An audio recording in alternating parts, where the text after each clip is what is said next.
Hey, we're at the solution stage for prison cells after n days. Quick recap of the problem. We're given n prison cells which are either occupied or vacant, 0 or 1. And we're given this rule that after each day, if a cell has two adjacent neighbors which are both occupied or both vacant, then it becomes occupied. Otherwise, it becomes vacant. So um, that's it, and we have to tell the state of all the prisons whether they're vacant or occupied after n days.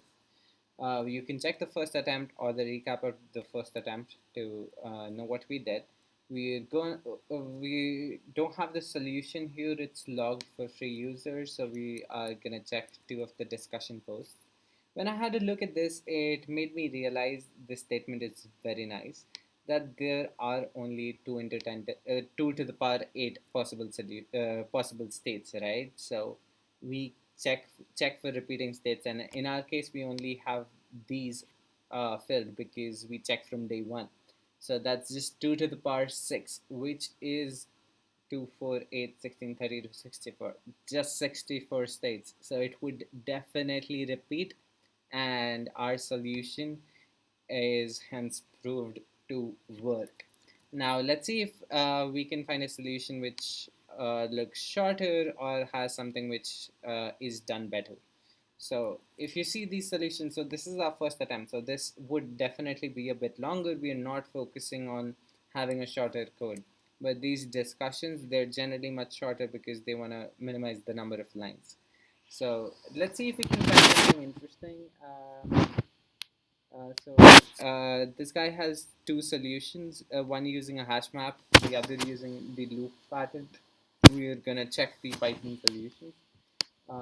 We have a scene dictionary where str of cells.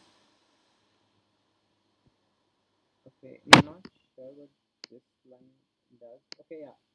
So it's converting a string of all the cells which are there and mapping it to n.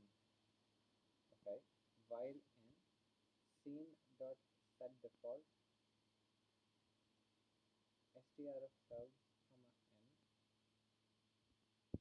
comma n minus equal to 1 cells of. Alright, I am not too sure what they're doing here because I don't think I know enough Python to know what set default is, and the syntax seems just a bit weird. Let's just skip over to this part. This seems much smaller. Let's see if we can make sense out of it. So he iterates from I from n minus 1 mod 14 plus 1. Okay, so it's iterates from 0 to n minus 1 mod 14 plus 1. Okay, and alright, so what we were doing was after we generated everything, we were doing n minus 1 mod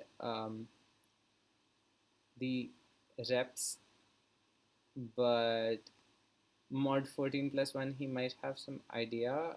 Yeah, so he's saying so once we enter a loop, every 14 step must be the same state. Okay, so why does he say this? The solution is conducted from the answer. Don't take it as a solution for interview. The intuition is that the length of the loop should follow a pattern. So I tried to all right, so basically he just most likely just tested all the cases and did that. So he knows that it's going to repeat in 14 steps, and he sets cell as 0 and 0. So the first and last ones are 0, and the rest are cell of I minus 1 XOR cell of cells of I plus 1 XOR of 1. Okay, so I think I get it. It's probably the XNOR operation. I briefly mentioned it in my first attempt. So basically, if the first and the so basically the neighbors, the previous and the next neighbor, if both are 0, then it's 0 XOR 0, which is 0. XOR 1 is 1. So anything XOR, so 0 XOR 1 is 1 and 1 XOR 1 is 0. So XOR 1 inverts it, and other is the XOR operation. So it's an XNOR operation. So that's what he does, and that makes it very, very simple. And yeah, we can do it as iterations as well. But basically, that's the idea. We were right on track. This is just reducing the number of lines. That's 8. And we just missed one point, which was that the total number of possible states can only be 2 to the power 6, which is the 64. So we're good to go. Thanks a lot. See you later.